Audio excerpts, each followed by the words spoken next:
para lang malinawan natin kung sino talaga ang mga tao o grupo na may pagmamahal sa saligang batas. Umiiral na batas. Yes.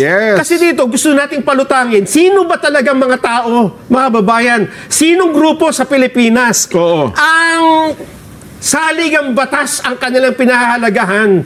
O sino sa atin, mga Pilipino, ang sariling pampolitikang interes ang pinoprotektahan? Hindi na baling wag masunod ang saligang batas. May katiran pa yung iba. Sabi nyo, mayroon ko narinig dito asawa pa niya ata yung isa sa mga sumulat nung sabi niya, ekonomista din ito Hindi, ilang taon na lang naman Patapusin na natin yan. Huwag nyo nang anuhin. Diba? Huwag nyo nang guluhin.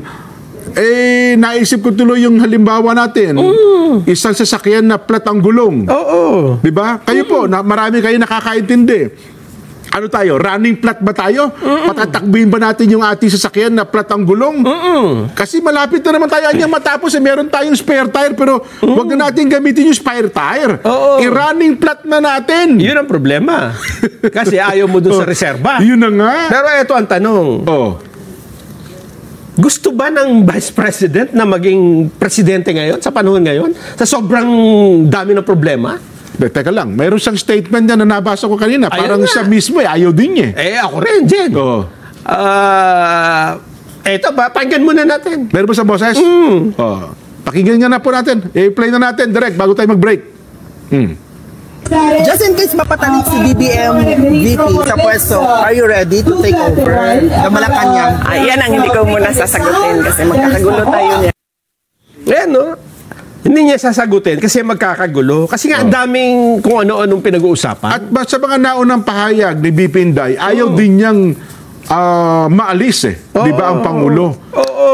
Pero BP Inday, pasensya na po kayo, bilang isang abogado, naintindihan nyo rin naman. Kung ayaw man ninyo, yun ang nakatadhana sa saligang batas. Ito lang po ay dinidiscuss natin para lang maintindihan natin kung sino talaga ang nagmamahal sa saligang batas. Di ba? Yung mga umiiral na batas sa atin. Kasi kung ang isang tao, ang isang grupo, sang-ayon lang sa saligang batas kapag ito ay sang-ayon sa kanilang mga paniniwala, sa kanilang kagustuhan.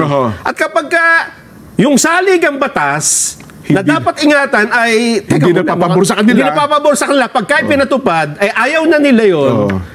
Ay mga, anong tawag doon?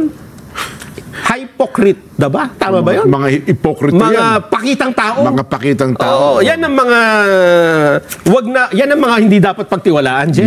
Kasi kapag ka pala may mga pangyayari, di ba? Na dapat ipatupad ang batas, sila ang mga agrabyado, tatakbuhan na nila yan. Meron akong isa na panood na discussion na Sabi nila, wag niyo ho palutangin na ang ating ay parang Marcos versus Duterte.